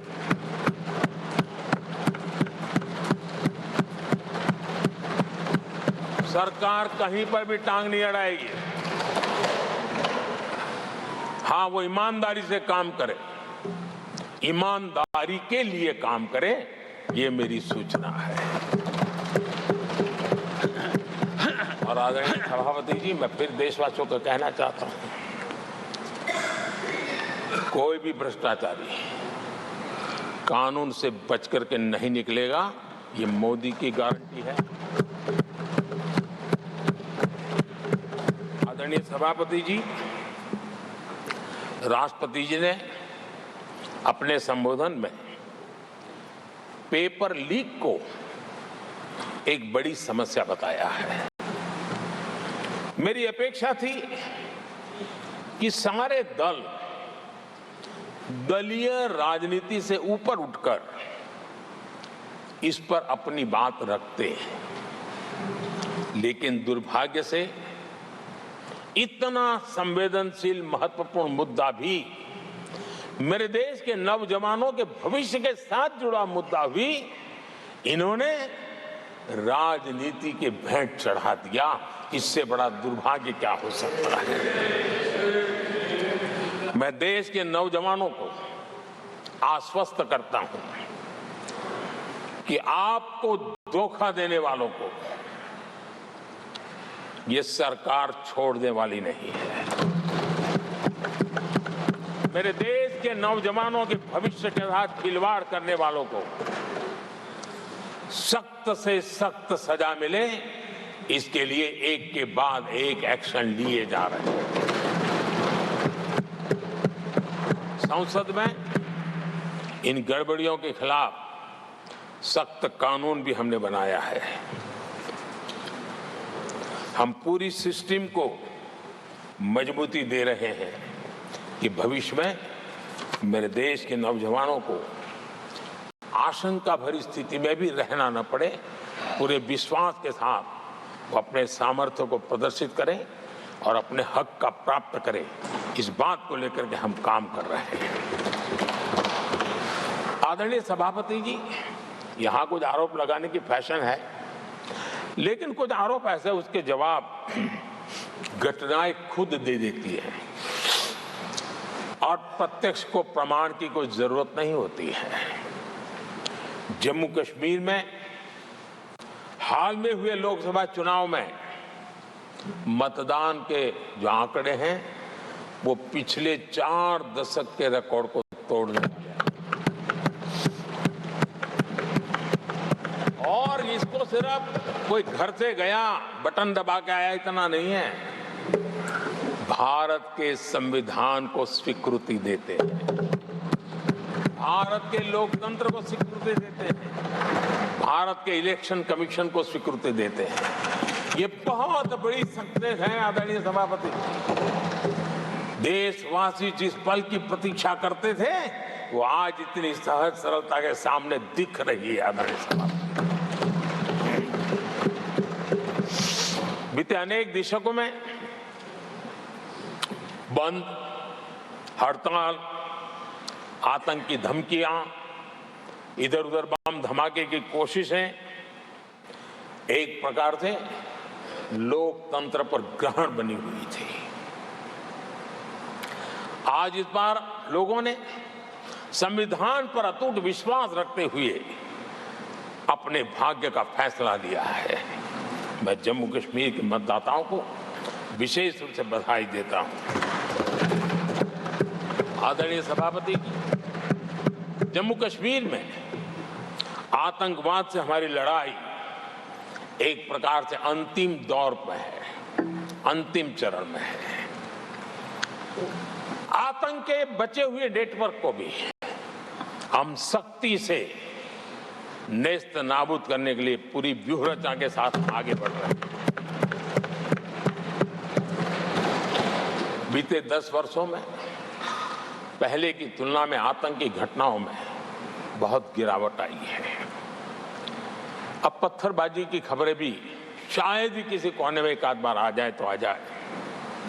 अब जम्मू कश्मीर में आतंक और अलगाव खत्म हो रहा है और इस लड़ाई में जम्मू कश्मीर के नागरिक हमारी मदद कर रहे हैं, नेतृत्व कर रहे हैं।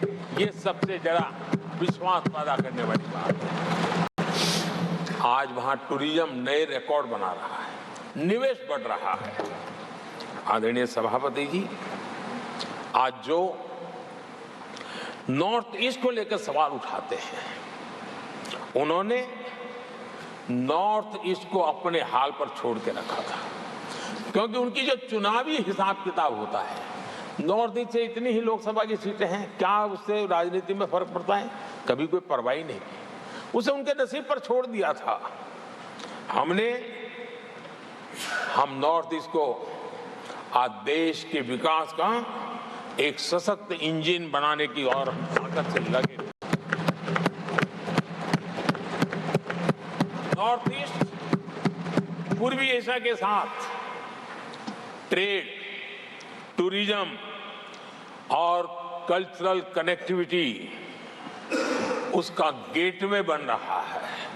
और ये जो कहते हैं ना 21वीं सदी भारत की सदी, उसमें ये इनिशिएटिव बहुत बड़ा रोल प्ले करने वाला है। ये हमें स्वीकार करना है। आदरणीय सभापति जी, हमने नॉर्थ ईस्ट में गत 5 वर्ष में जो काम किया है, और अगर पुराने कांग्रेस के हिसाब से साथ उसको अगर तुलना कर दी जाए, हमने जितना काम 5 साल में किया है, इतना अगर उनको करना होता ना तो कम से कम 20 साल लग जाते, एक पीढ़ी और चली जाती। हमने इतना तेजी से काम किया है। आज नॉर्थ ईस्ट की कनेक्टिविटी उसके विकास का मूलभूत आधार है, उसको हमने प्राथमिकता दी है। और आज भूतकाल के सारे इंफ्रास्ट्रक्चर से कई गुना आगे हम निकल चुके हैं और हमने उसको करके दिखाया है। आदरणीय सभापति जी, नॉर्थ ईस्ट में स्थायी शांति के लिए 10 वर्षों में अनेक प्रयास किए गए हैं और निरंतर प्रयास किए गए हैं। बिना रुके बिना थके हर एक को विश्वास में लेते हुए में प्रयास किए गए हैं और उसकी चर्चा कम हुई है देश में, लेकिन परिणाम बहुत ही आशा पैदा करने वाले निकले हैं। राज्यों के बीच सीमा विवाद संघर्षों को जन्म देता रहा है और आजादी से अब तक ये निरंतर चलता रहा है। हमने राज्यों को साथ बिठा करके सहमति के साथ जितने सीमा विवाद खत्म कर सकते हैं एक के बाद एक अकॉर्ड करते करते जा रहे हैं। रिकॉर्डेड है, सहमति की रिकॉर्ड है और उसके लिए जो सीमाओं में किसी को उधर जाना है, किसी को यहाँ आना है, कहीं रेखा यहाँ बनानी, कहीं रेखा वहां, वो सारे काम कर चुके हैं। आदरणीय सभापति जी, ये नॉर्थ ईस्ट की बहुत बड़ी सेवा है। हिंसा से जुड़े संगठन, जो हथियारबंद गिरोह थे, जो वहां लड़ाई लड़ते रहते थे, अंडरग्राउंड रह के लड़ाई लड़ते थे, हर व्यवस्था को चुनौती देते थे, हर काउंटर ग्रुप को चुनौती देते थे, खून खराबा होता रहता था। आज उनको साथ लेकर के स्थायी समझौते हो रहे हैं, शस्त्र सरेंडर हो रहे हैं। जो गंभीर गुनाह के अंदर हैं वो जेल जाने के लिए तैयार हो रहे हैं, अदालत को फेस करने के लिए तैयार हो रहे हैं। न्याय तंत्र के प्रति भरोसा बढ़ना, संविधान के प्रति भरोसा बढ़ना, भारत के लोकतंत्र के प्रति भरोसा बढ़ना, भारत के गवर्नमेंट की रचना पे भरोसा करना, ये इसमें से अनुभव होता है और आज हो रहा है। आदरणीय सभापति जी, मणिपुर के संबंध में मैंने पिछले सत्र में विस्तार से बात कही थी, लेकिन आज मैं फिर से एक बार दोहराना चाहता हूं। मणिपुर की स्थिति सामान्य करने के लिए सरकार निरंतर प्रयासरत है। वहां जो कुछ भी घटनाएं घटी, 11,000 से ज्यादा एफआईआर की गई है। मणिपुर छोटा सा राज्य है, 11,000 एफआईआर की गई है, 500 से ज्यादा लोग अरेस्ट हुए हैं। आदरणीय सभापति जी, इस बात को भी हमें स्वीकार करना होगा कि मणिपुर में लगातार हिंसा की घटनाएं कम होती जा रही है। इसका मतलब शांति का आशा रखना, शांति पे भरोसा करना संभव हो रहा है। आज मणिपुर के अधिकांश हिस्सों में आम दिनों की तरह स्कूल चल रहे हैं, कॉलेज चल रहे हैं, दफ्तर और दूसरे संस्थान खुले रहे हैं। आदरणीय सभापति जी, मणिपुर में भी जैसे देश के अन्य भागों में परीक्षाएं हुई, वहां भी परीक्षाएं हुई हैं और बच्चों का अपनी विकास यात्रा जारी रखी है। आदरणीय सभापति, केंद्र और राज्य सरकार सभी से बातचीत करके शांति के लिए, सौहार्द रास्ता खोलने के लिए लगातार प्रयास कर रही है। छोटे छोटे इकाइयों को जोड़ करके इन ताने बाने को गूंथना एक बहुत बड़ा काम है और शांतिपूर्ण तरीके से हो रहा है।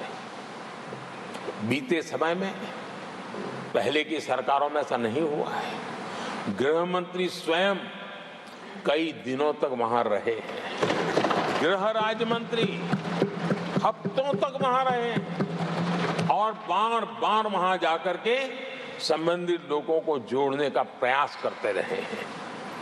आदरणीय सभापति जी, पॉलिटिकल लीडरशिप तो है ही, लेकिन सरकार के सभी वरिष्ठ अधिकारी जिसका जिसका इन काम से संबंध है, वे लगातार वहां फिजिकल जाते हैं, लगातार वहां संपर्क में रहते हैं और समस्या के समाधान के लिए हर प्रकार से प्रयासों को बल दिया जा रहा है। आदरणीय सभापति जी, इस समय मणिपुर में बाढ़ का भी संकट चल रहा है और केंद्र सरकार राज्य सरकार के साथ मिलकर के पूरा सहयोग कर रही है। आज ही एनडीआरएफ की 2 टीमें वहां पहुंची है, यानी कि प्राकृतिक मुसीबत में भी केंद्र और राज्य मिलकर के मणिपुर की चिंता कर रहे हैं। आदरणीय सभापति जी, हम सभी को राजनीति से ऊपर उठ करके वहां की स्थिति को सामान्य बनाने में सहयोग करना चाहिए, ये हम सबका कर्तव्य है।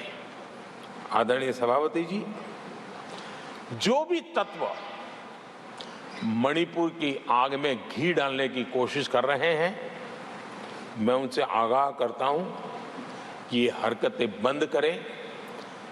एक समय आएगा मणिपुर ही उनको रिजेक्ट करने वाला है, ऐसे लोगों को। आदरणीय सभापति जी, जो लोग मणिपुर के इतिहास को जानते हैं, मणिपुर की घटनाक्रम को जानते हैं, उनको पता है कि वहां का सामाजिक संघर्ष का एक लंबा इतिहास रहा है।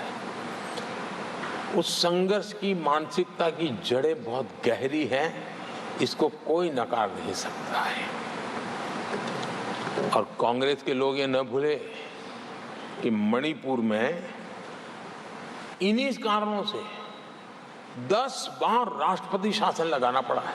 इतने छोटे से राज्य में 10 बार प्रेसिडेंशियल रूल लगाना पड़ा है, राष्ट्रपति शासन लगाना पड़ा है। कुछ तो मुसीबतें होगी और ये हमारे कालखंड में नहीं हुआ है, लेकिन फिर भी राजनीतिक फायदा उठाने के लिए वहां पर जिस प्रकार की हरकतें हो रही है,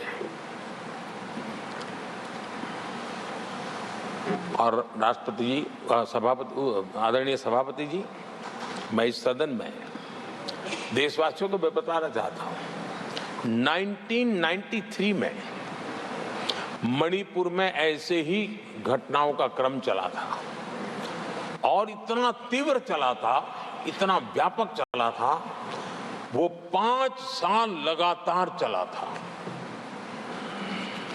तो ये सारा इतिहास समझ करके हमें बहुत समझदारी के पूर्वक स्थितियों को ठीक करने के लिए प्रयास करना है।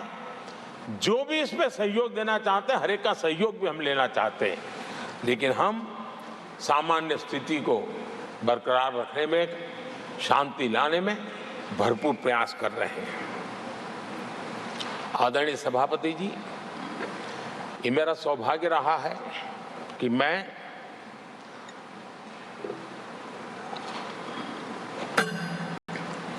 प्रधानमंत्री प्रधान सेवक के रूप में यहां आया।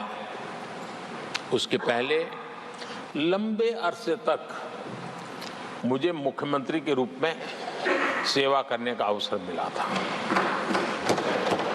और इसके कारण मैं अनुभव से सीखा हूं कि फेडरलिज्म का महात्म्य क्या होता है, और उसी में से कोऑपरेटिव फेडरलिज्म और उसी में से कॉम्पिटिटिव कोऑपरेटिव फेडरलिज्म, इन विचारों को मैं बल देता आया हूं।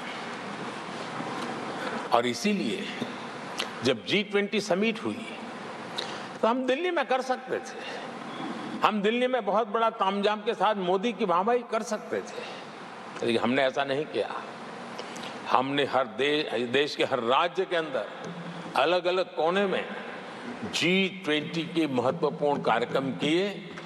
उस राज्य को ज्यादा से ज्यादा वैश्विक प्रतिष्ठा मिले, इसके लिए प्रयास किया गया। उस राज्य का ब्रांडिंग हो, विश्व उस राज्य को जाने पहचाने, उसके सामर्थ्य को जाने और उसकी विकास यात्रा के लिए खुद भी अपना नसीब आजमाए, इस दिशा में हमने काम किया है। क्योंकि हम जानते हैं कि फेडरलिज्म के और रूप होते हैं।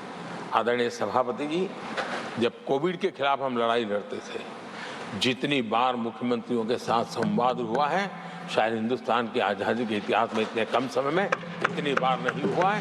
हमने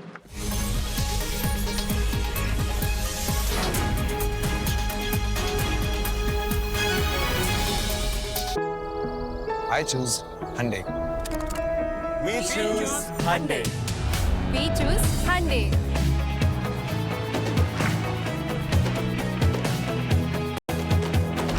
Choose the car India drives.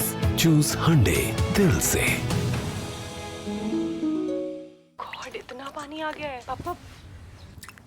पापा जी बारिश हो रही है। वाह, छत टपक रही है। अरे शिफ्ट करने वाले हैं ना पापा, बस घर मिलने की देर है। तो देर ज्यादा ही नहीं होगी। हेलो, यू घर है, इसकी शादी नहीं कि बिना एडवाइस के डिसीजन ले लिया।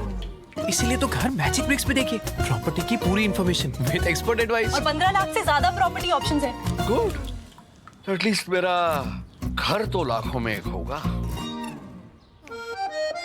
PhonePe proudly presents Share.Market. Open a Demat account by 31st July and get zero brokerage till 31st December on F&O and intraday, equity delivery, wealth baskets, and zero account opening fees. Download Share.Market and start investing. Investments in the securities market are subject to market risks. Read all the related documents carefully before investing.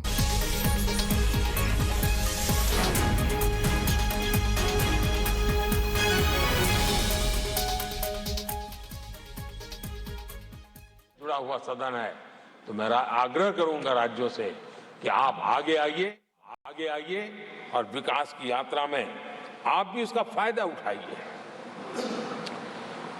रोजगार सृजन में इस राज्यों के बीच स्पर्धा क्यों न होनी चाहिए। फलाने राज्य की उस नीति के कारण उस राज्य में नौजवानों को इतना रोजगार मिला, तो दूसरा राज्य का है तुम्हारी नीति में मैंने +1 कर दिया तो मुझे ये फायदा मिला।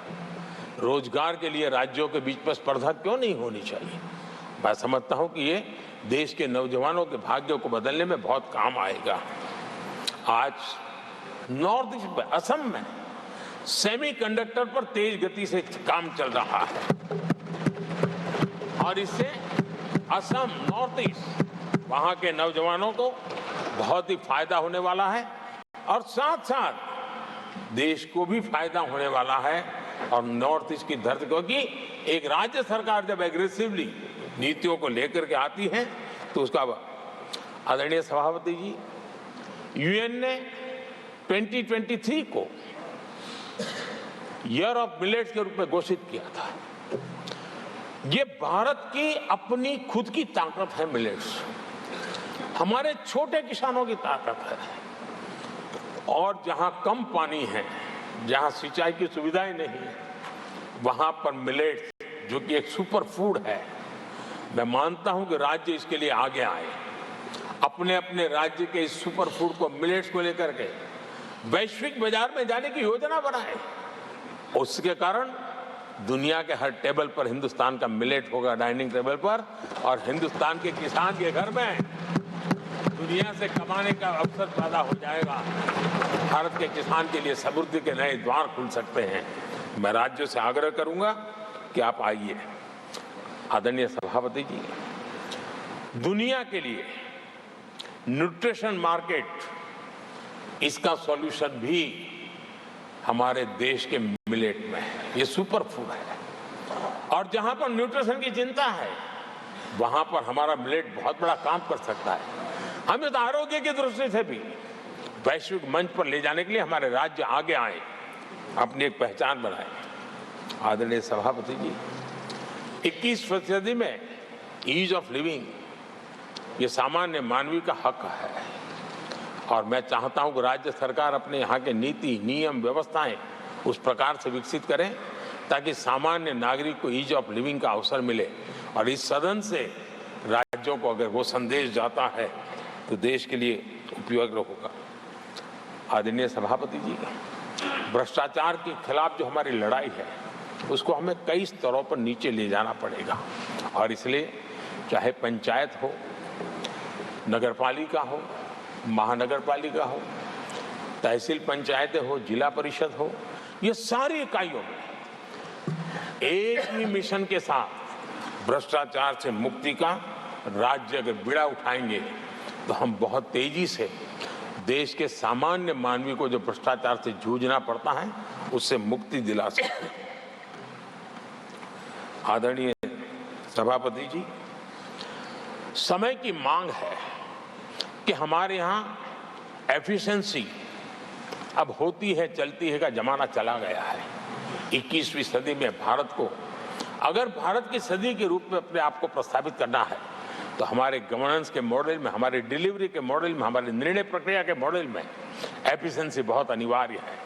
मैं आशा करता हूँ कि सर्विस की स्पीड बढ़ाने में, निर्णयों की स्पीड बढ़ाने में एफिशिएंसी की दिशा में काम होगा। और जब इस प्रकार से काम होते हैं तो ट्रांसपेरेंसी भी आती है, इफ्स एंड बट्स भी नहीं रहते हैं और सामान्य मानवीय के हकों की रक्षा भी होती है और ईज ऑफ लिविंग इसका एहसास हर नागरिक कर सकता है। आदरणीय सभापति जी, मेरा एक कन्विक्शन है और मैं मानता हूं कि आज समय की मांग है कि हमारे देश के नागरिकों के जीवन से सरकार की दखल जितनी कम हो उस दिशा में हमने प्रयास करना चाहिए। रोजमर्रा की जिंदगी में सरकार सरकार सरकार, अब हम उस दिशा में जा रहे हैं। तब हाँ, जिनको सरकार की जरूरत है, जिनके जीवन में सरकार की उपयोगिता आवश्यकता है, उनके जीवन में सरकार का अभाव नहीं होना चाहिए। लेकिन जो अपने बलबूते पर जीवन को आगे बढ़ाना चाहते हैं, सरकार का प्रभाव उनके रोकने का प्रयास न करें और इसलिए सरकार की दखल जितनी कम हो वैसी समाज और सरकार की व्यवस्थाओं को विकसित करने के लिए मैं राज्यों से आग्रह करता हूं कि आप आगे आइए। आदरणीय सभापति जी, क्लाइमेट चेंज के कारण प्राकृतिक आपदाओं की स्थिति बढ़ती जा रही है और वो किसी को एक कोने में करने वाला काम नहीं होता है। हमने सामूहिक रूप से मिलकर के काम करना होगा। राज्यों ने अपने सामर्थ्य बढ़ाना होगा ताकि प्राकृतिक आपदाओं को हम पूरा, पीने के पानी की व्यवस्था वो भी उतना ही महत्व देना होगा। सामान्य मानवीय को आरोग्य की सेवा वो भी उतना ही महत्व देना होगा। और मैं मानता हूं कि हमारे राज्यों में राजनीतिक इच्छा शक्ति के साथ इन मूलभूत कामों की दिशा में हमारे राज्य जरूर जुड़ेंगे। आदरणीय सभापति जी, ये दशक और ये सदी भारत की सदी है, लेकिन भूतकाल हमें कहता है कि अवसर तो पहले भी आए थे, लेकिन हम अपने ही कारणों से अपने अवसरों को खो चुके थे। अब हमें अवसर खोने की गलती नहीं करनी है। हमें अवसरों को ढूंढना है, हमें अवसरों को जकड़ना है और अवसरों के सहारे हमें अपने संकल्पों को सिद्ध करना है, उस दिशा में जाने का। इससे बड़ा कोई समय नहीं हो सकता है जो समय आज भारत के पास है। 140 करोड़ देशवासियों के पास है, विश्व के सबसे युवा आबादी वाले देश के पास है। और इसको जो देश हमारे साथ आजाद हुए थे वो हमसे आगे निकल चुके हैं, बहुत तेजी से आगे निकल चुके हैं। हम नहीं पहुंच पाए। हमें इस स्थिति को बदलना है और इस संकल्प को लेकर के हमें जिन देशों ने 80 के दशक में रिफॉर्म्स किए, वे आज बहुत तेजी से एक विकसित देश के रूप में खड़े हो गए हैं। हमें रिफॉर्म्स को बुरा मानने की जरूरत नहीं है, रिफॉर्म से कतराने की जरूरत नहीं है। और रिफॉर्म करते हैं तो खुद की सत्ता चली जाएगी, ऐसे भयभीत रहने की जरूरत नहीं है। सत्ता को हथियार रखने की कोई आवश्यकता नहीं है। जितनी भागीदारी बढ़ेगी, जितने निर्णय की शक्ति सामान्य मानवीय के हाथ जाएगी, मैं समझता हूं हम भी, भले हम शायद लेट हुए हो, लेकिन हम उस आकांक्षाओं को पूर्ण करने में उस गति को प्राप्त कर सकते हैं और हम अपने संकल्पों की सिद्धि कर सकते हैं। आदरणीय सभापति जी, विकसित भारत का मिशन ये किसी व्यक्ति का मिशन नहीं है, 140 करोड़ देशवासियों का है, किसी एक सरकार का मिशन नहीं है, देश की सभी सरकारी इकाइयों का मिशन है। और हम एक सूत्र में, एक संकल्प के साथ मिलकर के चलेंगे तो हम इन सपनों को साकार कर पाएंगे, ऐसा हमारा पक्का विश्वास है।